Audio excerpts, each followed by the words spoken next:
caranya nih. Ibu sama bapak sama ibu seperti kupu-kupu.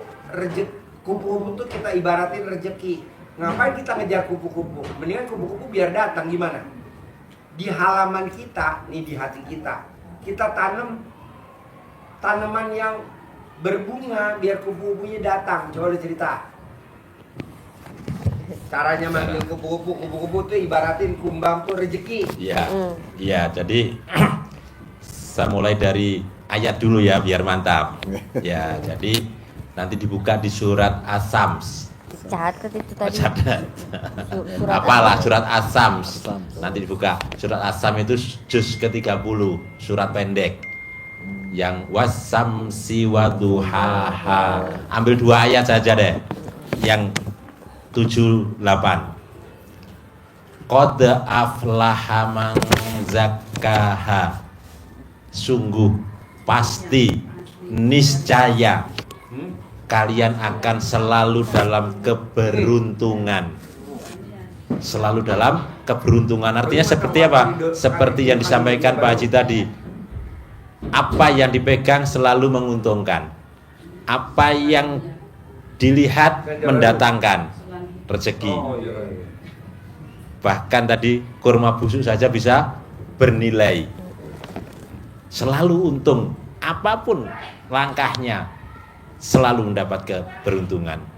Tapi ada syaratnya kata Allah. Apa itu? Zakkaha. Harus kamu bersihkan, kamu sucikan hatimu. Jadi hati harus disucikan, dibersihkan dari sifat-sifat yang ada di situ. Harus tidak ada. Karena kalau itu ada, itu ayat berikutnya. Kata Allah, wa qad khaba man dassaha. Yang tadi hanya qad, yang sekarang ditambah, dikuatkan. Wa qad. Berarti perhatiannya harus lebih karena ini yang akan menggelincirkan kita. Wa qad, dan pasti sungguh niscaya kalian selalu dalam kerugian. Langkah-langkahnya selalu salah.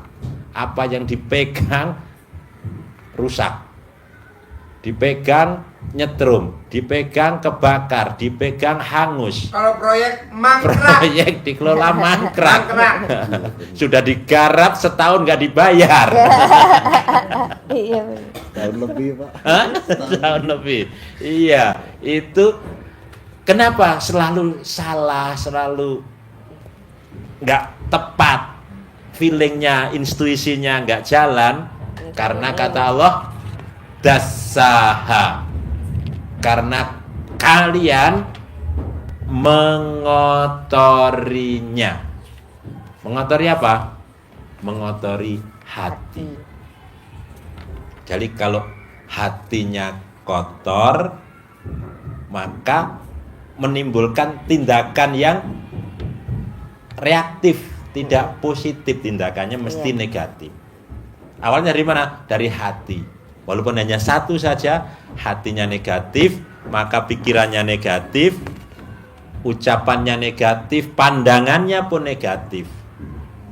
Jadi kalau kita hatinya sudah negatif, walaupun kita ngajari yang baik, suruh sholat, suruh sedekah, disuruh baca Quran, itu tetap dibully karena hatinya sudah negatif.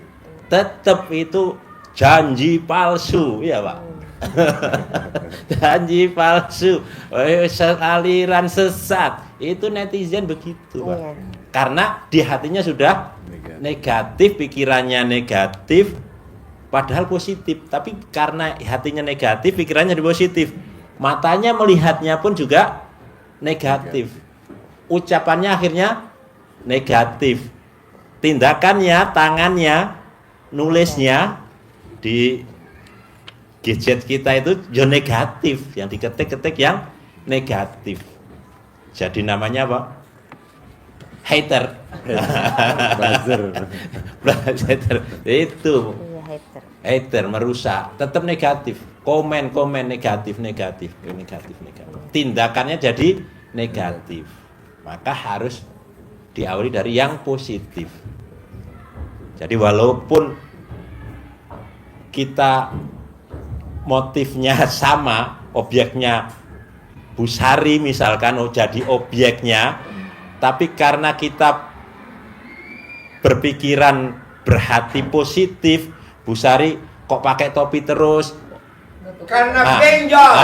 Gitu, karena pusing, Karena gitu ya, benjol. karena pusing, karena berarti besok kita kasih hadiah topi lagi Bu, biar ganti-ganti tiap hari begitu. Tapi kalau hatinya negatif, maka tanggapannya juga beda. Ini orang pakai topi nggak ada di dalam, nggak nganu, pakai topi terus ngapain? Panas juga enggak gitu.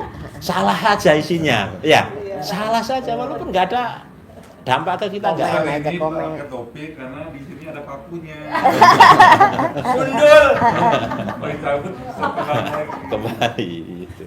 Gitulah. Jadi kembali ke yang tadi Pak Haji sampaikan. Kalau hati kita yang positif itu ibaratnya kita menanam bunga keindahan yang ada di dalam hati kita. Kalau yang kita tanam ini bunga-bunga yang indah, apa itu? Cinta kasih, kasih sayang, terima kasih, senang, gembira, bahagia, tertawa, ceria. Maka yang muncul akan positif. Ibarat ini bunga-bunga yang kita tanam ini keindahan tadi, orang yang melihat juga enak karena mesti cerah wajahnya. Kita merasakan juga nyaman, sehingga kupu-kupunya datang. Yang datang kupu-kupu ibaratnya rezekinya datang sendiri. Orang datang ngasih proyek korporat, orang kasih proyek DP-nya pasti di depan 20, 40, 30, terakhir 20 selesai. Nah, bukan yang nggak DP, kasih 20%, terakhir Nggak bayar. nggak bayar. Nah, Asal. itu kita mengejar-ngejar, ngarep nama istilahnya Pak Haji. Iya, Nah, betul. itu istilah Pak Haji. Kalau kita ini taman, maka kupu-kupunya pasti datang, kumbang datang, dia senang. Kupu-kupu kalau di taman dia tidak sendiri, bercengkerama, bikin cemburu Pak Haji Margo juga. Dia di situ kawin juga di atas bunga di depan rumah Pak Margo ya. Iya. Kan harusnya Coba. kan kawinnya di tempat tidur. Iya. Di kebon. Sama istrinya Marjam. Iya. Itu kita hadirkan keindahan di dalam hati kita dengan cara apa? Dengan cara kita hilangkan. Itu ilmu dasar yang disampaikan Pak Haji, rezeki mengejar kita. Kita tidak harus mengejar kupu-kupu. Biar Pak Haji Margo yang ngejar kupu-kupu. apa ya? Kupu-kupu malam. Wow. Madam Butterfly.